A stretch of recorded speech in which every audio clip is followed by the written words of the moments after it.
प्यारे विद्यार्थियों, आप सभी का इस क्लास में बहुत बहुत स्वागत है। इससे पहले आप सभी से उम्मीद करता हूँ कि आप बहुत ही अच्छे और मस्त और ज़बरदस्त होंगे, अपने अपनी तैयारी में व्यस्त और मगन होंगे। तो प्यारे विद्यार्थियों, जैसा कि आपने पहले क्लास में देखा कि पिछले क्लास में तो हिंदी का भी यानी कि बात कर लेते हैं। सोशल साइंस और हिंदी का निपटारा हो चुका है, यानी कि पूरा एक्सप्लेनेशन सब्जेक्टिव दोनों का एक्सप्लेनेशन हमने वीडियोस के माध्यम से दे चुके हैं ऑलरेडी। अगर नहीं देखें तो ज़रूर जाके देखें, और इससे जो भी और भी क्वेश्चंस हमें जैसे जैसे मिलते जाएंगे उस तरह इस क्वेश्चन का एक्सप्लेनेशन करते जाएंगे। वहीं बात करते हैं आज की क्वेश्चन की बात करें तो आज की क्वेश्चन हम साइंस का पूरा निपटारा करेंगे, यानी कि A to Z इस क्वेश्चनों का हल करेंगे। 5 नंबर का क्वेश्चन छोड़ के बाकी सभी क्वेश्चनों का निपटारा करेंगे। सब्जेक्टिव में 2 नंबर वाला और ऑब्जेक्टिव का सभी के सभी निपटारा करेंगे। वहीं बात करते इससे पहले आप सभी को हम बताना चाहेंगे कि 80 क्वेश्चन कुल ऑब्जेक्टिव दिए हुए हैं, जिसमें कि आपको 40 क्वेश्चन ही आपको सही करने हैं। यानी कि 80 में से टोटल में से 40 ही आपको सही करने हैं। लेकिन सेंटअप एग्ज़ाम के माध्यम से हम बात कर लेते हैं। एग्ज़ाम का पैटर्न जो है सेम टू सेम यही रहने वाला है, यानी कि इसी तरह के क्वेश्चन आपको फाइनल एग्जाम 2025 में पूछे जा सकते हैं। आपको जो है सारे के सारे क्वेश्चनों का निपटारा यानी कि हल कर लेने हैं, उसकी जानकारी आपको ले लेने हैं और मिला भी लेने हैं आपका कितना सही हुए हैं और कितना गलत हुए हैं। तो इस माध्यम से आप तैयारी करते रहें। आपका बेसिक सेम टू सेम इसी तरह रहने वाला है, और थोड़ा मतलब पैटर्न आपको दिखा दिया कि इसी तरह का पैटर्न होने वाला है। तो इसी तरह से आप तैयारी करते रहें बहुत ही ज़बरदस्त तरीके से। तो चलिए हम आपको इस वीडियो के माध्यम से हम आगे बढ़ते हैं और सभी क्वेश्चनों का हल करते हैं। तो चलिए आपको मिला लेने हैं और कमेंट करके भी बताने हैं कि आपका कितना सही हुआ है। इस वीडियो के माध्यम से आपको मिला के कमेंट करके नीचे में बताना भी है। तो चलिए हम आज का पहला सवाल जानते हैं। निम्न में से किस लेंस की फोकस दूरी धनात्मक होती है? तो फोकस दूरी आप सभी को ऑलरेडी पता ही है, जो तैयारी कर रहे हैं उसको ऑलरेडी पता होगा कि इसका फोकस दूरी उत्तल लेंस का जो होता है धनात्मक होता है, और अवतल लेंस का की बात करें तो इसका ऋणात्मक होता है। ये ध्यान रखना है, राइट आंसर ये हो जाएगा। वही बात करते हैं, निम्नलिखित में से कौन सा उत्तल दर्पण की फोकस दूरी है जिसकी वक्रता त्रिज्या 32 है? तो आप सभी को पता ही वक्रता त्रिज्या 32 है। इसको करना क्या था, 32 में 2 से भाग दे देना था और 16 निकल जाता, यानी कि इसका प्लस 16 हो जाएगा। राइट आंसर ए डी हो जाएगा। वही बात करते हैं नेक्स्ट की, अगर हम बात करें तो प्रकाश के अपवर्तन के कितने नियम हैं? आप सभी को पता ही है, प्रकाश के अपवर्तन के 2 ही नियम हैं। इसका राइट आंसर सी हो जाएगा। वही बात करें तरंग दैर्घ्य को सामान्यतः व्यक्त किया जाता है। तरंग दैर्घ्य को आप सभी को पता ही है, अच्छी तरह से जो तैयारी करते हैं उसको पता होगा। राइट आंसर बी हो जाएगा। एंगस्ट्रम के रूप में तरंग दैर्घ्य को मापा जाता है। अब बात करते हैं नेक्स्ट की, तो किसी लेंस द्वारा उत्पन्न आवर्धन का अस्थायी मात्रक क्या होता है? किसी लेंस द्वारा उत्पन्न आवर्धन का अस्थायी मात्रक की अगर हम बात करें तो इसका राइट आंसर क्या हो जाएगा? इसका कोई मात्रक नहीं होता है, यानी कि इसका जो मात्रक की बात करें तो मात्रक विहीन होता है। राइट आंसर डी हो जाएगा। अब बात करते हैं नेक्स्ट की, अगर हम बात करें किसी अब बात कर लेते हैं किसी गोलीय दर्पण द्वारा बना प्रतिबिंब का आवर्धन निम्नलिखित में से किसके बराबर होता है? तो किसके बराबर होता है, तो ये आपको बताना है कि यह किसके बराबर होता है। ये ध्यान से क्या होगा इसका राइट आंसर, तो इसका सही आंसर की हम बात करें तो इसका राइट आंसर क्या होगा, तो सही आंसर बात करें तो इसका बी हो जाएगा। एम बराबर माइनस बी बटे यू, यानी कि 20 का सही आंसर हो जाएगा। अब बात करते हैं नेक्स्ट की, यदि उत्तल यदि उत्तल दर्पण के सामने रखी एक वस्तु की दर्पण से दूरी बढ़ा दी जाए तो प्रतिबिंब की दूरी क्या होगा? यानी उत्तल दर्पण मान के चलिए रखा हुआ है, तो मान के चलिए ये उत्तल दर्पण है, ये यानी कि उत्तल दर्पण है। इससे जो है कि दूरी जैसे कि जो जो बढ़ाते जाएंगे उसका प्रतिबिंब क्या हो जाएगा, तो प्रतिबिंब भी इसका मतलब कि जो जो दूरी बढ़ते जाएगा तो इसका प्रतिबिंब भी बढ़ जाएगा। यानी कि दूरी जैसे इससे होगा तो उसका प्रतिबिंब यानी कि बढ़ जाएगा, यानी छोटा होते जाएगा। नज़दीक जो है वो उसका प्रतिबिंब बड़ा दिखेगा, जो जो दूरी हो जाएगा उसको छोटा दिखने लगेगा, तो बढ़ जाएगा। राइट आंसर ये होगा। वही बात करते तो उत्तल दर्पण की फोकस दूरी और उसकी वक्रता त्रिज्या का अनुपात क्या होगा? उत्तल दर्पण की फोकस दूरी और उसकी वक्रता त्रिज्या का अनुपात पूछ रहा है, तो क्या होना चाहिए, तो क्या होना चाहिए आप सभी को पता ही है। एफ बराबर क्या होता है, 8/2 होता है। तो एफ बराबर 8/2 होता है, तो इसके नीचे मैंने कुछ नहीं तो एक है, तो यहाँ पे देख सकते हैं ऑटोमेटिक हम बात कर लेते हैं। एफ बराबर क्या होगा, F/R हो जाएगा और 1/2 हो जाएगा। तो राइट आंसर बी हो जाएगा। अब बात करते हैं नेक्स्ट की, अगर हम बात करें तो नेत्र लेंस की वक्रता त्रिज्या कम हो जाने से कौन सी दृष्टि दोष होता है? तो नेत्र लेंस की वक्रता त्रिज्या कम हो जाने से कौन सा दृष्टि दोष होता है? तो नेत्र लेंस की आप सभी को पता है, इसका वक्रता त्रिज्या कम होने से कौन सा दृष्टि दोष हो जाएगा? निकट दृष्टि दोष, जिसको माइपिया कहते हैं।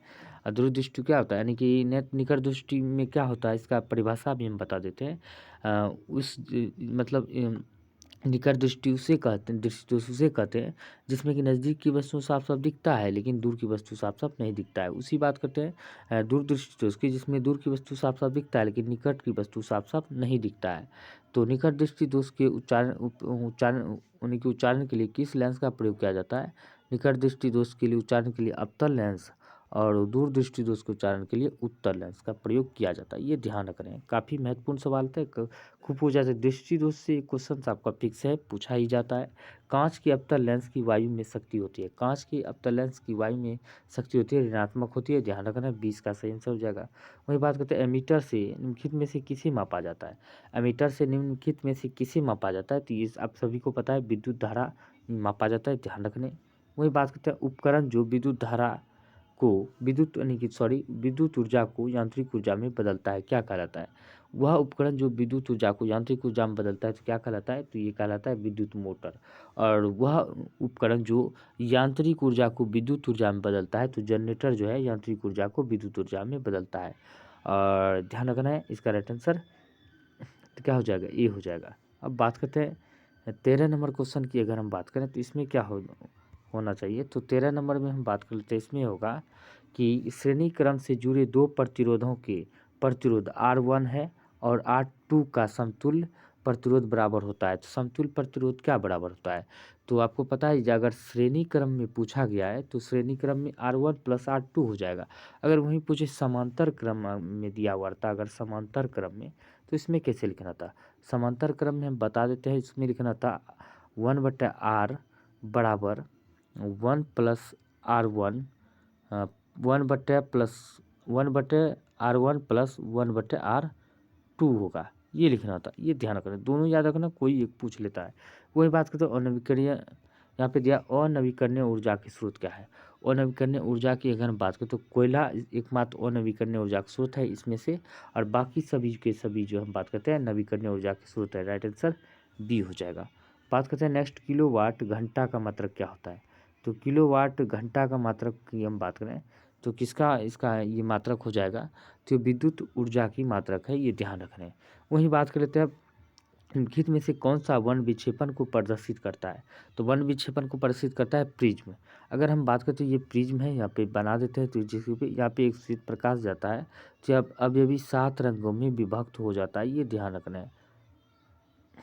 ये 7 रंगों में विभक्त हो गया, लेकिन इसमें से हम बात करें सबसे ऊपर में कौन सा रंग होता है? सबसे ऊपर में रेड रंग होता है, सबसे नीचे में विबग्योर यानी बैंगनी रंग होता है, और मध्य में कौन सा रंग होता है? ग्रीन रंग यानी कि हरा रंग होता है। ये ध्यान रखें, काफ़ी बार पूछे जाते हैं, ये आपको याद रखना है। ऊपर सबसे ऊपर में लाल, सबसे नीचे में बैंगनी, और मध्य में यानी कि बीच में हरा रंग होता है।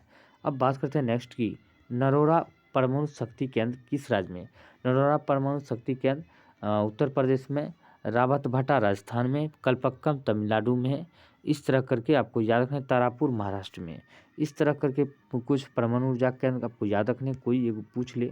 अब बात करते हैं अब बात करते हैं यहाँ पे पवन विद्युत जनित में कुंडली को घुमाने का मूलतः कम करती है। कुंडली को घुमाने का मूलतः क्या कम करती है? तो इसमें हम बात करते हैं कुंडली घुमाने का सबसे बात क्या कम करती है? कब? गतिमान हवा, गतिमान हवा के लिए यह कम करती है, ये ध्यान रखने। अब बात करते हैं वन विक्षेपण संभव है। वन विक्षेपण असंभव की बात करते हैं, असंभव कब होती है? तो फाइबर में असंभव होती है, निर्वात में होती है, और कांच में, जल में, लेकिन फाइबर में असंभव होती है। अब बात करते हैं नेक्स्ट की, तो यहाँ पे कह रहा है कि 100 वाट और 200 वोल्ट अनुमत बल्ब को 100 वोल्ट आपूर्ति से जोड़ने पर धारा क्या होगी? 100 वोल्ट आपूर्ति से जैसे जोड़ेंगे 100 वाट के बल्ब को, और 200 वोल्ट में 100 वाट के बल्ब को अगर 200 वोल्ट में अनुमत बल्ब को जोड़ा जाता है तो 100 वोल्ट आपूर्ति से जोड़ने पर धारा क्या होगी? तो धारा क्या होगा? इसको 0.54 निकल के आएगा, यानी कि लगभग की बात करें तो इसका राइट आंसर सी हो जाएगा। अब बात करते हैं नेक्स्ट की, एक वस्तु की नेत्र से दूरी बढ़ाने पर रेटिना पर बना प्रतिबिंब है। एक वस्तु की नेत्र से दूरी बढ़ाने पर रेटिना का पर बना प्रतिबिंब की अगर हम बात करें तो ये छोटा हो जाएगा। जैसे ही मान के चलिए रेटिना है, तो रेटिना से जैसे जैसे वस्तु की दूरी जो जो बढ़ती जाएगी तो उसका क्या होगा, रेटिना पर बना प्रतिबिंब भी छोटा होते जाएगा, ये ध्यान रखना है। अब बात करते हैं नेक्स्ट की, विद्युत चुम्बकीय प्रेरण की खोज किसने किया था।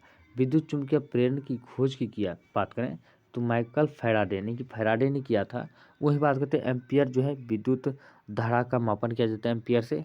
अब बात करते हैं फ्लेमिंग की, अगर वही बात करें तो ये बायां और दायां हाथ का नियम जो है, हस्त का नियम फ्लेमिंग के द्वारा दिया गया था, ये आपको ध्यान रखना है। अब बात करते हैं नेक्स्ट की, निम्नांकित में से कौन सा कथन सत्य है। आपको कथन सत्य चुनने हैं, तो इसका सबसे पहले कथन सत्य सीधा दिख रहा है, जूल बराबर कूलॉम गुना वोल्ट होता है, यानी कि राइट आंसर डी हो जाएगा। अब बात करते हैं नेक्स्ट की, प्रतिरोध का ऐसा मात्रक क्या होता है। प्रतिरोध की अगर ऐसा मात्रक की बात करते हैं ओम होता है। कूलॉम किसका मात्रक होता है, कूलॉम विद्युत आवेश का, यानी कि आवेश का मात्रक क्या होता है, कूलॉम होता है। अब बात करते हैं एम्पियर से क्या होता है, विद्युत धारा मापा जाता है, धारा। और वही बात करते हैं वोल्ट की विभवांतर होता है, विभवांतर, ये आपको याद रखने हैं। ये सारे के सारे काफ़ी महत्वपूर्ण है, बहुत ही इजी सवाल है, आपको ध्यान में रखने हैं। वोल्ट बराबर होता है, अगर वोल्ट बराबर पूछे तो क्या होता है, तो वोल्ट बराबर जूल बटा कैलोरी, ऐसे आपको याद रखना है। यानी कि अगर पूछे तो एक वोल्ट बराबर हम बात करें तो एक वोल्ट बराबर कितना होता है, एक जूल बटा एक कूलॉम होता है, कितना, एक जूल बटा एक कूलॉम, ये आपको याद रखना है। अब बात करते हैं नेक्स्ट की, बेंजीन का अनुसूत्र क्या होता है। बेंजीन का अनुसूत्र की बात करें C6H6 इसका अनुसूत्र होता है, ये याद रखने हैं। अब बात करते हैं स्टेनलेस स्टील में लोहा एवं कार्बन के अलावे अन्य तत्व होते हैं। लोहा एवं कार्बन के अलावे की बात करते हैं अन्य तत्व कौन, तो निकेल एवं क्रोमियम होते हैं, राइट आंसर बी हो जाएगा। अब बात करते हैं नेक्स्ट की, अगर हम बात करें तो नेक्स्ट हमारा क्वेश्चन है, तो यहाँ पे सोडियम के परमाणु की बाह्यतम कक्षा में इलेक्ट्रॉनों की संख्या कितनी होती है। सोडियम के परमाणु की बाह्यतम कक्षा में इलेक्ट्रॉनों की बात करें तो कितना होता है, तो इसमें एक होता है। कैसे होता है, तो हम आपको बता दे रहे हैं कि इजी तरीके से आपको याद करना है पीरियोडिक टेबल में। जैसे कि हम बात करते हैं सोडियम, ये है सोडियम, सोडियम के परमाणु क्रमांक कितने होते हैं, 11 होते हैं। तो अब इसको निकालना कैसे, तो निकालेंगे कैसे, 2, 8 और 1, ये हो गया। ये तो परमाणु कक्षा के बाह्यतम संयोजी इलेक्ट्रॉन हो गया, एक हो गया, इसीलिए यहाँ पे एक आंसर हो गया। अब इसमें पता कैसे करेंगे, सोडियम अगर पूछ ले कि सोडियम जो है आवर्त सारणी में किस आवर्त में आते हैं, तो आवर्त सारणी की बात करें तो तीसरे आवर्त में आता है सोडियम, आवर्त सारणी के तीसरे आवर्त में आता है। और वर्ग की बात करें तो पहले वर्ग में आता है, ये वर्ग हो गया, पहला वर्ग और आवर्त तीसरे में सोडियम परमाणु स्थित है, ये ध्यान रखना है। अब बात कर लेते हैं जिस तरह की हम सोडियम इस तरह। अब क्लोरीन की अगर बात करें, क्लोरीन किस में स्थित है, क्लोरीन की बात करते हैं 17 परमाणु क्रमांक होता है। इसको अगर इलेक्ट्रॉनिक विन्यास में तोड़ते हैं तो 2, 8, 10, 7, 17 हो गया। इसके भी कक्षा में बाह्यतम कक्षा में संयोजी इलेक्ट्रॉन संख्या 7 होती है। अगर पूछे तो इसमें कि किस आवर्त में आता है, ये भी आवर्त तीसरे में आता है, आवर्त 3 में ये भी आता है। और वर्ग की बात करें तो ये 17वां वर्ग में आता है, किसमें, 17वां वर्ग में, ये ध्यान रखना है। अब बात करते हैं नेक्स्ट की, हाइड्रोजन के दो परमाणुओं के बीच कितने आबंध होते हैं। हाइड्रोजन के दो परमाणुओं के बीच कितने आबंध होते हैं, एक आबंध होते हैं, ये ध्यान रखना है। हाइड्रोजन के परमाणु क्रमांक कितने होते हैं, एक होता है, ये ध्यान रखना है। हाइड्रोजन को क्या कहते हैं, हाइड्रोजन सबसे स्वच्छ ईंधन भी होता है, ये ध्यान रखना है। इसको आवारा तत्व कहते हैं। पीरियोडिक टेबल में पहले आवर्त और पहले वर्ग और पहले आवर्त में रखा गया, ये ध्यान रखना है। अब बात करते हैं नेक्स्ट की, ग्लूकोज के एक परमाणु में ऑक्सीजन के कितने अणु होते हैं। ग्लूकोज के एक परमाणु में ऑक्सीजन के कितने अणु होते हैं, तो ग्लूकोज की परमाणु की संरचना की बात करें तो कितना, C6H12O6 होता है, ये ध्यान रखना है। इसमें कहता है कि एक अणु में ऑक्सीजन के कितने परमाणु होते हैं। एक अणु में ऑक्सीजन की बात करें तो इसमें ऑक्सीजन की कितने परमाणु होते हैं, 6 परमाणु होते हैं, राइट आंसर भी हो जाएगा। यहाँ पे देख सकते हैं ऑक्सीजन का, कार्बन का भी 6 दिया हुआ है। अब बात करें तांबा की परमाणु क्रमांक कितना होता है। तांबा की बात करें तो इसका परमाणु क्रमांक 29 होता है।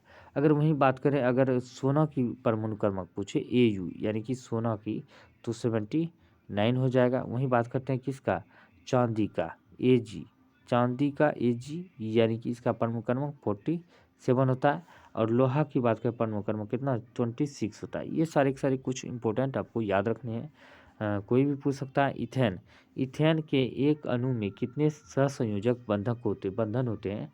तो हम बात करते हैं इथेन के एक परमाणु में कितने सहसंयोजक बंधक होते हैं, 7 होते हैं। ये आपको याद रखना है।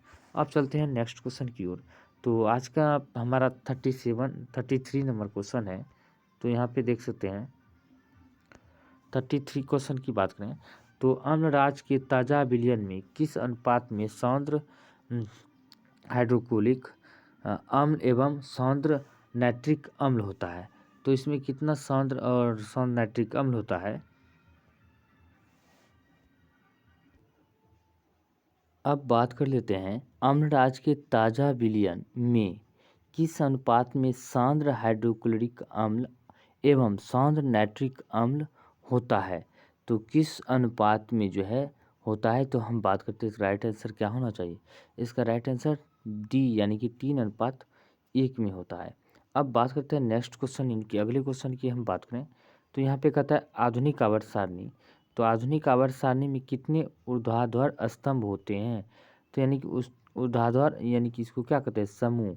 समूह की अगर हम बात करें तो किस प्रकार के समूह की बात करें तो इस प्रकार के समूह की बात कर रहा है।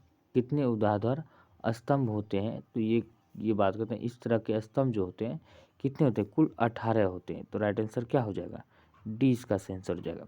अगर आवर्त की बात करें तो आवर्त कितना होता है, आवर्त कुल 7 होते हैं। कितना, आवर्त 7। किस प्रकार के आवर्त होते हैं, इस प्रकार के, ऐसे करके ये आवर्त कहलाता है, ये वर्ग कहलाता है। यानी कि वर्ग इसी को समूह कहते हैं। इस खड़ा जो लंबवत कतार होता है ये वर्ग यानी कि समूह होता है। जो नीचे की तरफ ऐसे लेटा हुआ रहता है ये क्या कहलाते हैं, आवर्त कहलाते हैं। ये ध्यान रखना है। अब बात करते हैं नेक्स्ट की सोडियम बाइकार्बोनेट और टार्टरिक अम्ल का मिश्रण कहलाता है। सोडियम बाइकार्बोनेट और टार्टरिक अम्ल का मिश्रण की अगर हम बात करें तो बेकिंग पाउडर कहलाता है। अब बात करते हैं नेक्स्ट की, बात करते हैं हारसित। हारसित भूमिगत जल का पुनः परिपूरण निम्नांकित में किससे होता है। तो यह होता है वर्षा के जल के द्वारा। ये आपको ध्यान है, वर्षा के जल के द्वारा पूरा होता है। अब बात करते हैं नेक्स्ट की, यानी कि निम्नांकित संकेतों द्वारा व्यक्त तत्वों में से कौन सा धातु है। तो धातु क्या है, बोरोन है। बोरोन यानी कि 24 और 12 जो बोरोन ये धातु है, ध्यान रखने हैं। अब बात करते हैं नेक्स्ट की, अगर हम बात करें निम्न में से किस तत्व में न्यूट्रॉनों की संख्या शून्य होती है। तो न्यूट्रॉनों की संख्या की बात करते हैं किस तत्व में शून्य होता है। तो आप सभी को पता है किस में शून्य होना चाहिए। तो यहाँ पे हम बात कर लेते हैं तो इसमें हाइड्रोजन में शून्य होता है। ये याद रखने, राइट आंसर सी हो जाएगा। अब बात करते हैं वैसे यौगिक जिनका अनुसूत्र समान किंतु संरचना सूत्र भिन्न भिन्न हो है तो क्या कहलाते हैं। तो क्या कहलाएंगे, या तो ये समावयवी कहलाएंगे। तो इसको याद रखने हैं ध्यान से, ये इसका सही आंसर हो जाएगा। अब बात करते हैं निम्नांकित विलयनों में कौन सबसे अधिक अम्लीय है। तो सबसे अधिक अम्लीय की बात करें तो कौन सा होता है, तो pH 1 होगा। क्योंकि यहाँ पे देख सकते हैं कि pH मान को दर्शाने के लिए हमको क्या करना होता है, 1 से लेकर 14 तक जो है pH मान होता है, 1 से 14 तक, ये ध्यान रखना है। यहाँ पे बीच में 7 होता है, यानी कि 14 और 7। यहाँ पे 2 हो जाएगा, 3 4 5 6 7 हो गया, 8 9 10 11 12 13 14 हो गया। यानी कि हम बात करें सबसे ज़्यादा अम्लीय कौन सा, सबसे अधिक अम्लीय 7 से जो कम है। 7 से इधर जो आएगा ये कम तो अम्लीय हो जाएगा, 7 से इधर जाएगा तो ये क्षारीय होता जाएगा। यानी 14 सबसे अधिक क्षारीय होगा, सबसे अधिक अम्लीय 1 हो गया। अगर बीच में हम बात करते तो 7 ये क्या है, उदासीन है। उदासीन जैसे कि हम बात करते जल, तो जल क्या है, उदासीन है। ये ध्यान रखने, इस तरह आपको ये pH मान का इस तरह वैल्यू निकाला जाता है, ये ध्यान रखने, मान निर्धारित होता है। अब बात करते हैं नेक्स्ट की, अधिकतर अधिकतर धातुओं के ऑक्साइड होते हैं। अधिकतर धातुओं के ऑक्साइड की बात करें तो कैसा होता है। तो इसका अधिकतर धातुओं के ऑक्साइड की अगर हम बात करें तो हो जाएगा क्षारीय होता है। अब बात करते हैं नेक्स्ट की, अगर हम बात करें मेंडलीव की आवर्त सारणी के आवर्त सारणी में समूह की संख्या कितनी होती है। समूह की अगर हम बात करें समूह की संख्या कितने होते हैं, 9 होते हैं। ठीक है, वर्गों सहित कुल वर्गों सहित उपवर्गों की संख्या कितने होते हैं, 18 होते हैं। ऐसे की बात करते हैं आवर्त सारणी में समूह की संख्या टोटल 9 होते हैं और आवर्त 7 होते हैं, ये ध्यान रखना है। अब बात करते हैं नेक्स्ट की, बात करें ऑक्सीजन आधुनिक आवर्त सारणी के किस समूह का सदस्य है। तो समूह बताना है आपको कौन से हम पहले भी बता चुके हैं कैसे निकालना है। तो जैसे कि मान के चलिए कि O2 है ऑक्सीजन, इसका परमाणु क्रमांक 8 है, जिसको तोड़ देना है इलेक्ट्रॉनिक विन्यास में। कैसे तोड़ने हैं? तो 2 हो जाएगा और 6 हो जाएगा, 8 हो गया। तो अब इसमें पूछते हैं किस समूह के तत्व है। तो 6 मतलब हुआ कितना? 16। 16 किस में? वर्ग में आता है, 16 वर्ग हो गया। और आवर्त की संख्या की बात करते हैं, कुल 2 आवर्त हो गया। यानी कि ऑक्सीजन की बात करते हैं दूसरे आवर्त में है और वर्ग का कितना में है? 16 में, यानी कि 16 में। इसके परमाणु संयोजी इलेक्ट्रॉन की संख्या की बात करते हैं, ऑक्सीजन में कितने हैं? 6 है। 6 संयोजी इलेक्ट्रॉन है ऑक्सीजन में। इस तरह हम बात करते हैं आधुनिक आवर्त सारणी की किस समूह में? तो 16 समूह में, यानी कि ये 6 यानी कि वर्ग है। तो समूह की बात कर लेते हैं, या 16वां समूह में ऑक्सीजन है। अगर वहीं आवर्त पूछता तो दूसरे आवर्त में होता। समूह पूछा है तो 16, आवर्त पूछता तो 2 हो जाता। अब बात करते हैं नेक्स्ट की, वे तत्व जिनके बाहरी सेल पूर्ण रूप से भरे होते हैं तो क्या कहलाते हैं? वह सेल यानी कि बाहरी सेल पूर्ण रूप से भरे होते हैं तो क्या कहलाते हैं? तो इसी को क्या कहते हैं? इसी को उत्कृष्ट गैस कहते हैं और नोबेल गैस भी कहते हैं, ध्यान रखना है। और अब बात करते हैं नेक्स्ट की, उत्कृष्ट गैस की बात करें तो नोबेल गैस किस किस वर्ग में आते हैं? 17वें वर्ग में आते हैं। और अक्रिय गैस की बात करते हैं 18वें वर्ग में अक्रिय गैस आते हैं, ये ध्यान रखना है। अब बात करते हैं नेक्स्ट की, निम्नलिखित में कांसा किनकी मिश्र धातु है? कांसा की अगर हम बात करें किसकी मिश्र धातु है? Cu+Sn की जो मिश्र धातु कांसा है, ये ध्यान रखना है। अब बात करते हैं आधुनिक आवर्त सारणी की 36 कतारें क्या कहलाती है? तो हम पहले भी बता चुके हैं 36 कतारें क्या कहलाती है? तो आवर्त कहलाती है। आवर्त कैसे होता है 36 कतार आधुनिक आवर्त सारणी के? तो आवर्त जो है इस तरह के आवर्त जो है 7 गो आवर्त है, इस तरह होते हैं। 6 7 हो गया। अगर वहीं पूछता समूह यानी कि वर्ग, वर्ग को ही समूह कहते हैं। कभी वर्ग पूछ लेगा, कभी समूह लिख देता है, ये ध्यान रखना है। तो ये इस तरह का जो खड़े कतार होते हैं, ये क्या हुआ 36 कतार जो है यानी कि खड़े, ये हो गया वर्ग यानी कि समूह। अब बात करते हैं नेक्स्ट की, अगर हम बात करें नाइट्रोजन की 22वीं कक्षा में इलेक्ट्रॉनों की संख्या कितनी होती है? 22वीं कक्षा में ये हो गया नाइट्रोजन N2, ये याद रखने। कितना हो जाता है? नाइट्रोजन की परमाणु क्रमांक कितना होता है? ये 7 होते हैं। कार्बन 6, नाइट्रोजन 7 और ऑक्सीजन 8 होते हैं। इनके 22वीं कक्षा में इलेक्ट्रॉन की अगर बात करें कितना हो गया? 5 और 2। नाइट्रोजन का इस तरह का इलेक्ट्रॉनिक विन्यास निकालेंगे। अगर इसमें पूछे तो नाइट्रोजन किस आवर्त में आता है? आवर्त 2 में आता है। और वर्ग की अगर बात करें तो नाइट्रोजन कितने वर्ग में आता है? कुल 15वें वर्ग में आता है, यानी कि ये ध्यान रखें 15वें वर्ग, आवर्त 2 में। और संयोजी इलेक्ट्रॉन कितने होते हैं कार्बन में? 5 होते हैं। और इसके 22वीं कक्षा में इलेक्ट्रॉनों की संख्या भी 5 होते हैं, ये ध्यान रखें, सी हो जाएगा। अब बात करते हैं अम्ल का जलीय विलयन विद्युत का संचालन करता है क्योंकि अम्ल जल है। अम्ल का जलीय विलयन विद्युत का संचालन करता है क्योंकि अम्ल जल में डैश होता है। क्या होता है? अम्ल जल में आयनित होता है। क्या होता है? आयनित। अब बात करते हैं जिंकाइट किस धातु का अयस्क है? जिंकाइट की अगर हम बात हुई Zn का अयस्क है, ये ध्यान रखना है। अब बात करते हैं नेक्स्ट की,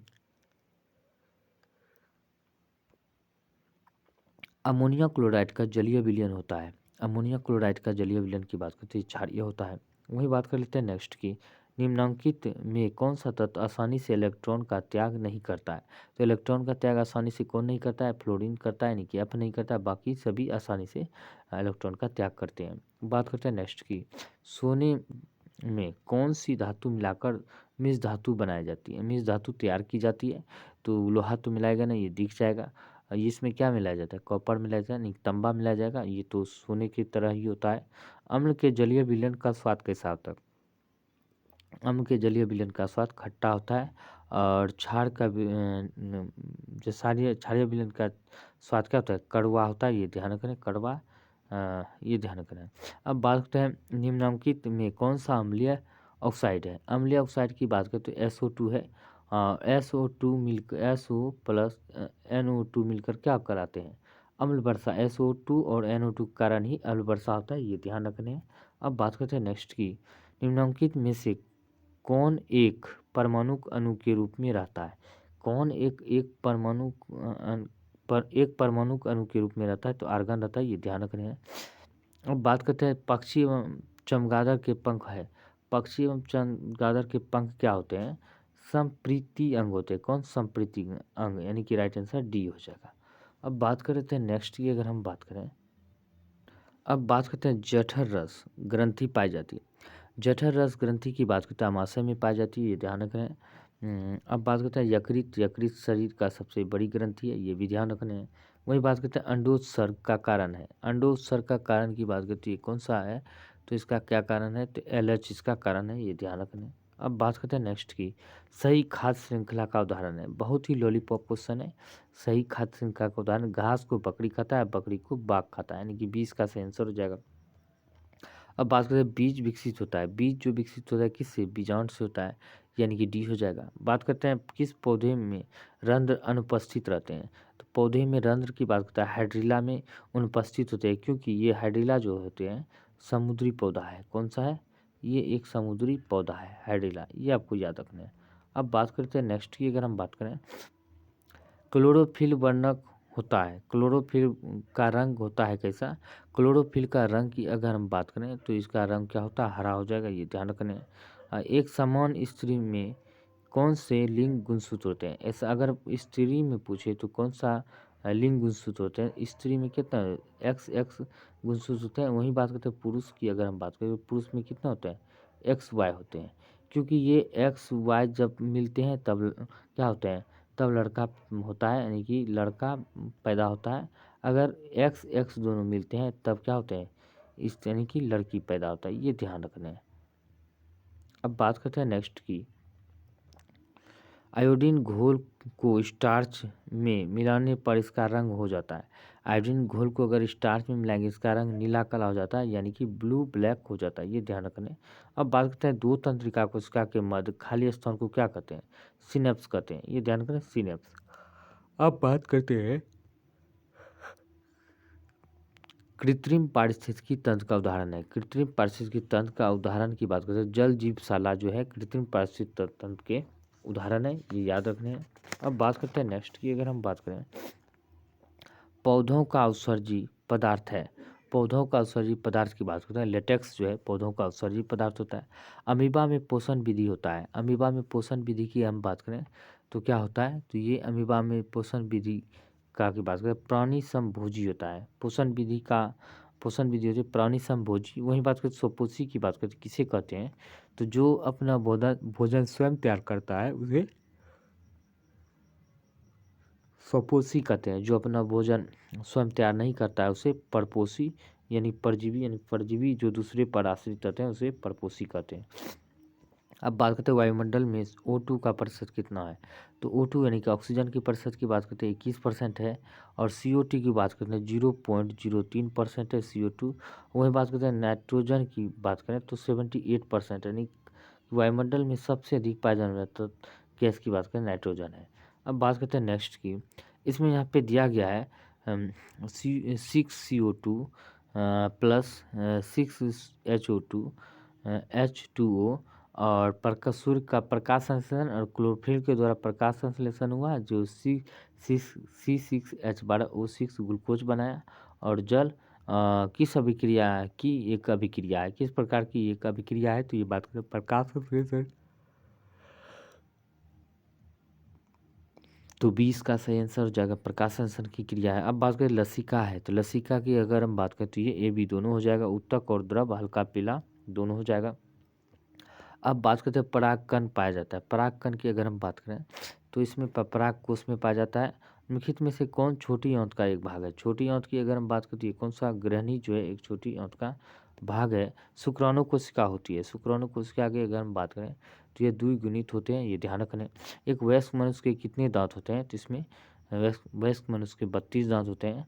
अगर वहीं बात करते हैं 16 साल की उम्र तक में अस्थायी दांत, यानी कि 20 दांत होते हैं 16 साल तक में झड़ जाते हैं, दूध के दांत कहिए या अस्थायी दांत कहिए, इस जो है यह जो है 16 साल की उम्र तक में सारे के सारे झड़ जाते हैं 16 दूध का दांत। अब बात करते हैं पादप हार्मोन साइटोकाइनिन सहायक होते हैं।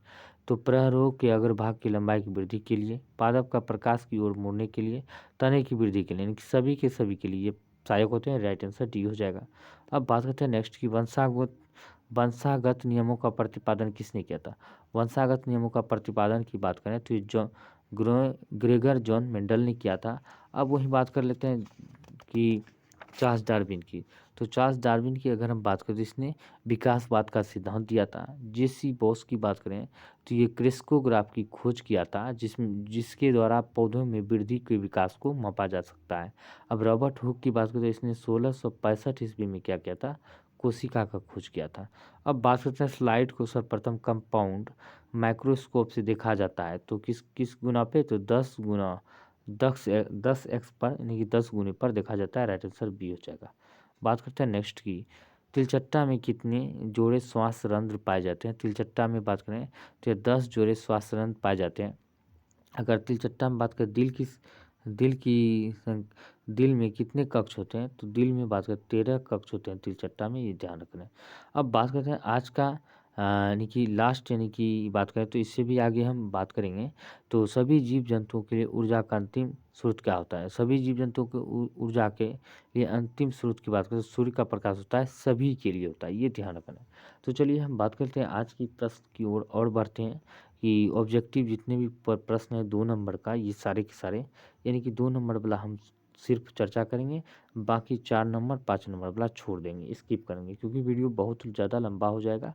और उसका भी आप एक्सप्लेशन चाहते हैं तो वीडियो के नीचे कमेंट करें। और जो इस क्वेश्चन का ओरिजिनल PDF डाउनलोड करना चाहते हैं, जो भी इस क्वेश्चन का, तो वीडियो के नीचे लिंक दिया गया है टेलीग्राम का, वहाँ से जाके टेलीग्राम ज्वाइन करें और PDF डाउनलोड कर लें। मैट्रिक इंटर दोनों का आपको PDF वहाँ पे मिल जाएंगे।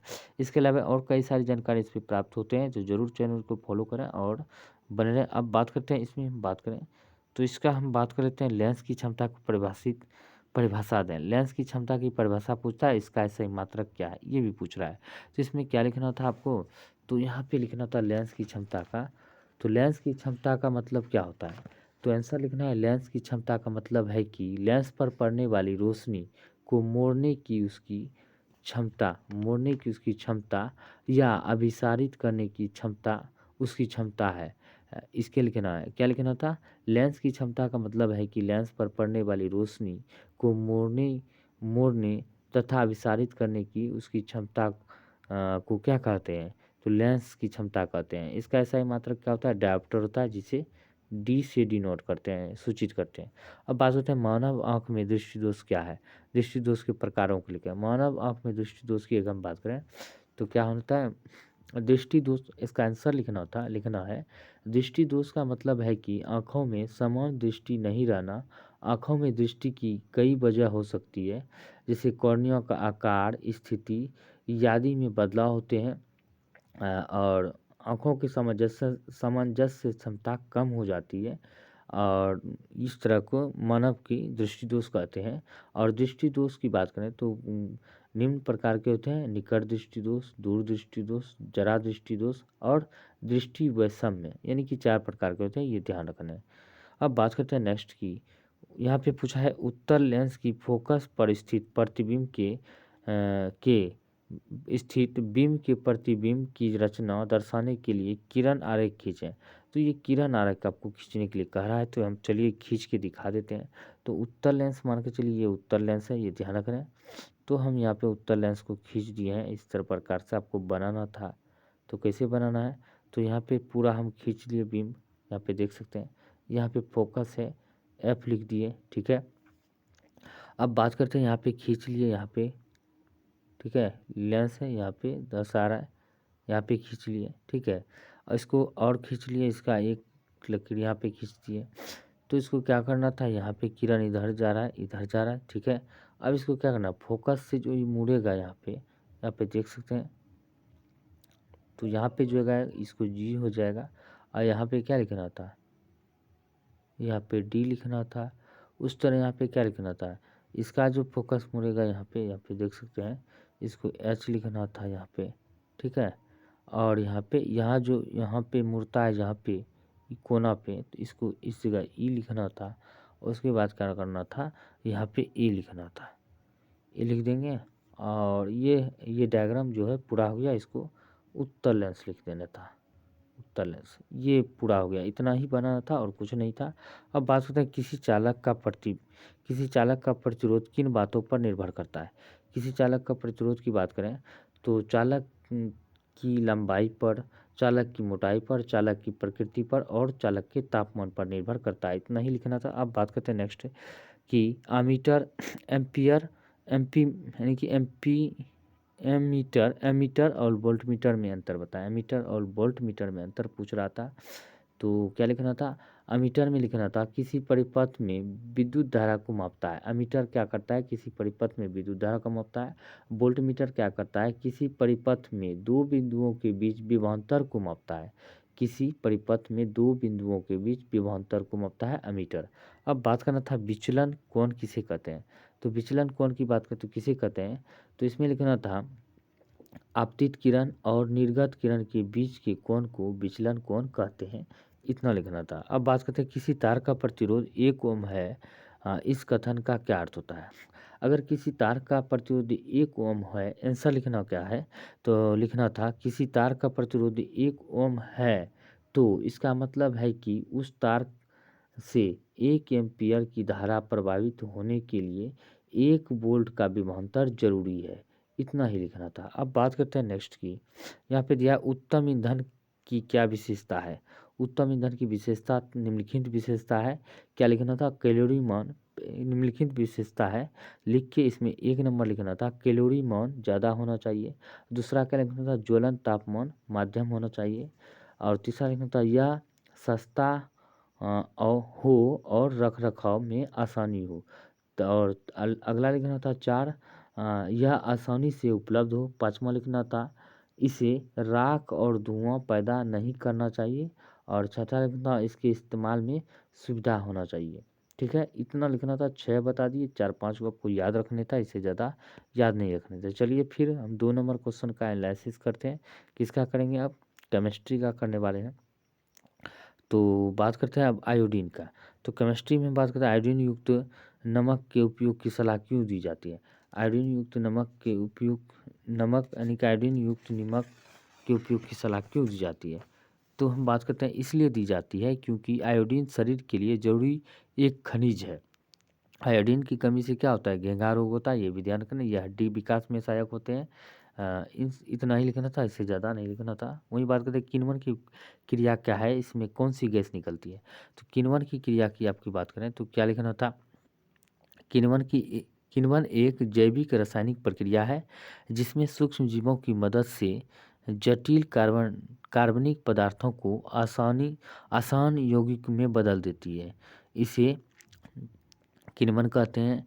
इसमें CO2 गैस निकलती है। इस प्रक्रिया में कौन सी गैस निकलती है, CO2। एक बार फिर सुन लेना है, किण्वन एक ऐसी जैव रासायनिक प्रक्रिया है जिसमें सूक्ष्म जीवों की मदद से जटिल कार्बनिक पदार्थों को आसान यौगिक में बदल देता है।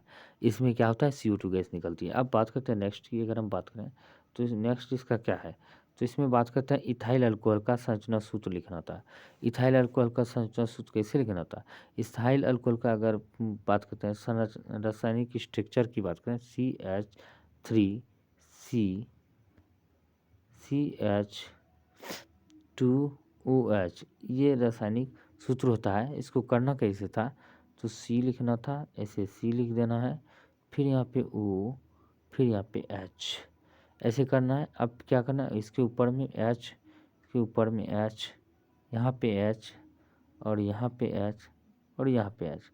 कितना H है, सबको काउंटिंग करना। H यहाँ पे 3 है, H यहाँ 2 है, 5 होगा। ये एक H यहाँ 6 है, तो गिन लेना है। 2H ऊपर में, 2H नीचे में, 4, एक 5, एक 6।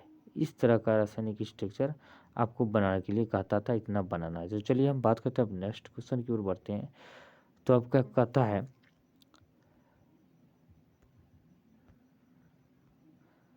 अब यहाँ पे है इथाइल अल्कोहल का संरचना सूत्र हो गया। अब बात करते हैं 14 नंबर, क्या होता है जब CO2 चूना जल में प्रवाहित किया जाता है। यानी कि CO2 को जब चूना जल में प्रवाहित करेंगे, कम मात्रा में अगर प्रवाहित करेंगे तो क्या होगा। CO2 जल को अगर हम क्या करेंगे, कम मात्रा में अगर प्रवाहित करेंगे तो चूने के पानी को दूधिया कर देता है। कितना? चूने को पानी को क्या कर देगा? कम मात्रा में प्रवाहित करने पर दूधिया कर देता है।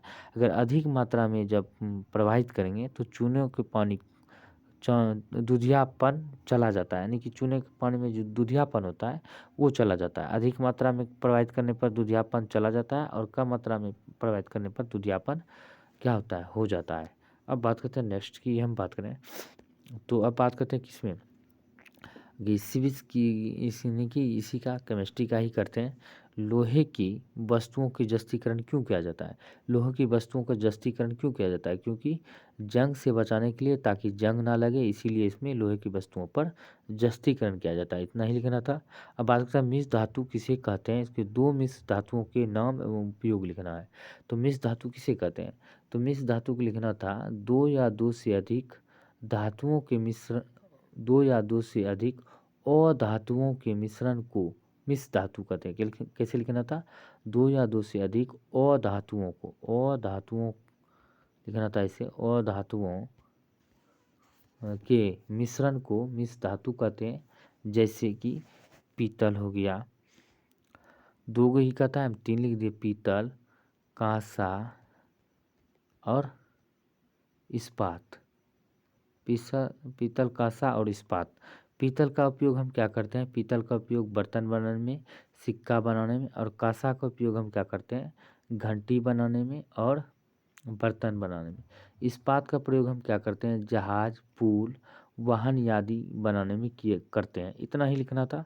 अब बात कर लेते हैं नेक्स्ट की, बेकिंग पाउडर क्या है। बेकिंग पाउडर की बात करें तो क्या होता है? तो इसको लिखना था, बेकिंग पाउडर को एक सूखा रासायनिक खमीर एजेंट है। क्या लिखना था? एक सूखा रासायनिक खमीर एजेंट है जो बाइकार्बोनेट और एक कमज़ोर एसिड का मिश्रण है। इसका उपयोग नॉन, भटूरा, पूरी यानी खाने को फुलाने के लिए किया जाता है। किसके लिए किया जाता है? खाने पीने की चीज़ें जो होता है, इसको फुलाने के लिए जो है, ब्रेड व्रेड सब में नॉन, भटूरा सब जो छोले भटूरे खाते हैं उसको फुलाने के लिए इसका प्रयोग किया जाता है, बेकिंग पाउडर का। ये याद रखना है। अब बात कर लेते हैं नेक्स्ट की, प्लास्टर ऑफ पेरिस को आर्द्रता से दूर रखना क्यों आवश्यक है? इसकी व्याख्या करें। तो प्लास्टर ऑफ पेरिस को आर्द्रता से दूर इसलिए रखा जाता है, इसलिए रखा जाता है क्योंकि यह आसानी से पानी सोख लेता है और कठोर जिप्सम बनाता है। क्या करता है? क्योंकि इसलिए लिखना था कैसे, प्लास्टर ऑफ पेरिस को आर्द्रता से इसलिए दूर रखा जाता है क्योंकि यह आसानी से जो है पानी सोख लेता है और कठोर जिप्सम बनाता है। अगर वहीं पूछे तो प्लास्टर ऑफ पेरिस का सूत्र क्या होता है? तो इसका रासायनिक सूत्र होता है CaSO4 इंटू हाफ H2O। ये होता है, ये आपको याद रखना है। अब चलते हैं नेक्स्ट क्वेश्चन की ओर, और अंतिम क्वेश्चन की ओर हम बढ़ रहे हैं। 5 नंबर का एक्सप्लेनेशन करेंगे नहीं। अब बात करते हैं इसमें कि तो रक्त के जमने में पट्टिकाणुओं की क्या भूमिका है? पट्टिकाणुओं की भूमिका की बात करते हैं, क्या हो सकता है? तो हम बात करते हैं इसका पट्टिकाणुओं की। बात करें पट्टिकाणुओं द्वारा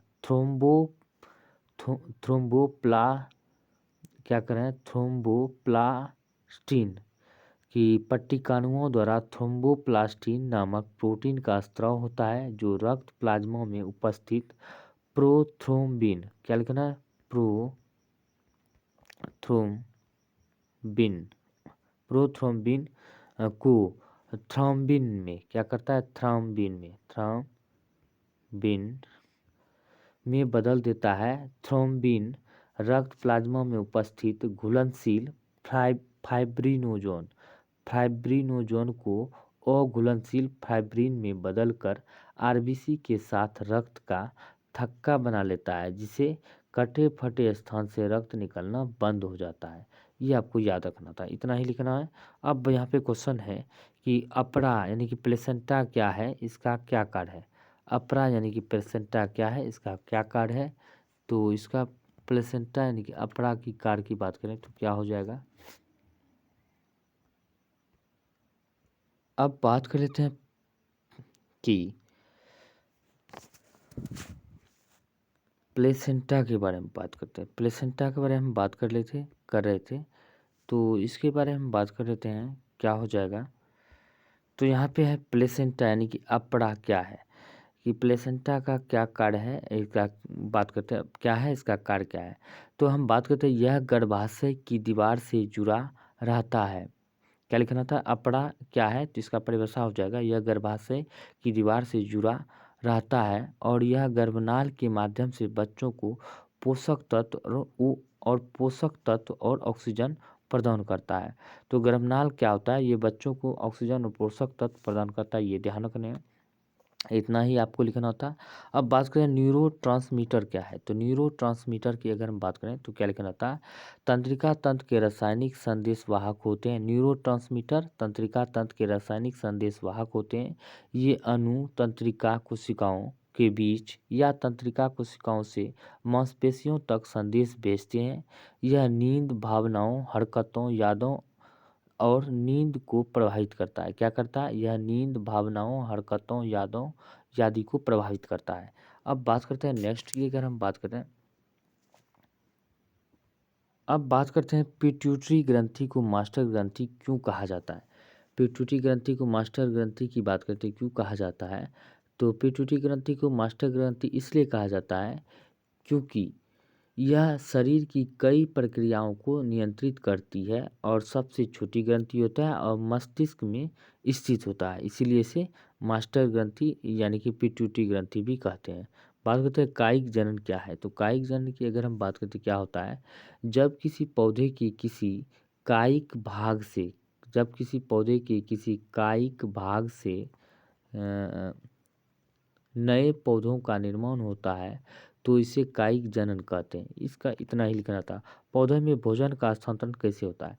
अब बात करते हैं पौधों में भोजन का स्थानांतरण संवहनी ऊतक यानी कि संवहनी ऊतक फ्लोएम के द्वारा होता है। किसके द्वारा, फ्लोएम के द्वारा इस पौधों में होता है। फ्लोएम क्या करता है, संपूर्ण शरीर में भोजन का जो है वितरण करता है, इसीलिए इसे क्या कहते हैं, पौधों का भोजन का संतरण इसी के माध्यम से होता है। किसके माध्यम से, फ्लोएम के माध्यम से। आंसर कैसे लिखना होता है, पौधों में भोजन का स्थानांतरण संवहनी ऊतक फ्लोएम के जरिए होता है। यह संपूर्ण पौधे को भोजन पहुंचाने का काम करता है। इतना ही लिखना था। अब बात करते हैं उत्पादक से आप क्या समझते हैं। उत्पादक की अगर हम बात करें, इससे क्या समझते हैं, लिखना है था उत्पादक वह व्यक्ति होता है जो वस्तुओं या सेवाओं का निर्माण और आपूर्ति करता है। और दूसरा इसी में क्या लिखना था, इसी में लिखना था उत्पादक वह जीव भी होता है जो अपना भोजन स्वयं बना सकता है, जैसे हरे पौधे क्लोरोफिल के माध्यम से अपना भोजन बनाते हैं, इसी को क्या कहते हैं, उत्पाद कहते हैं। अब बात करते हैं गर्भ निरोध की विभिन्न विधियां कौन सी है। गर्भ निरोध की विभिन्न विधियां क्या लिखना था, गर्भ निरोध की विभिन्न विधियां निम्नलिखित है। तो पहला लिखना था प्रत्यारोपण, पहला लिखना था प्रत्यारोपण, ऐसे लिखना था। दूसरा लिखना था क्या, इंजेक्शन जो दिया जाता है, इंजेक्शन, ये है गर्भ निरोध का गोलियां। तीसरा लिखना था, क्या लिखना था, पैच लिखना था। और चौथा लिखना था क्या, चौथा लिखना था कॉन्डोम जो होता है, ये कॉन्डोम लिखना था। पांचवा क्या लिखना था, यूनी रिंग लिखना था। ये हो गया, अब पांचवा हो गया। अब छठा क्या लिखना था, छठा लिखना होता है आपको, ऐसे 5-6 पॉइंट दिखाते हैं जो आपको याद रखे वो बढ़िया से याद कर लेना।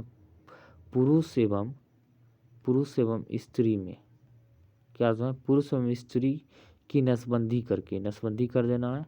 और क्या करना है, सातवां क्या करना है, गर्भ निरोधक गोलियां खाकर, मौखिक रूप से गर्भ निरोधक गोलियां खाके। तो आज के लिए इतना ही था। उम्मीद करता हूँ कि आप सभी को बहुत ही अच्छा और पसंद आया होगा। तो ज़रूर वीडियो को नीचे एक कमेंट करें और बताएं आपको कोई भी परेशानी या कोई क्वेश्चन में डाउट लगे तो ज़रूर वीडियो के नीचे कमेंट कर ज़रूर पूछें। तो मिलते हैं अगले वीडियो में, तब तक के लिए जय हिंद, जय भारत।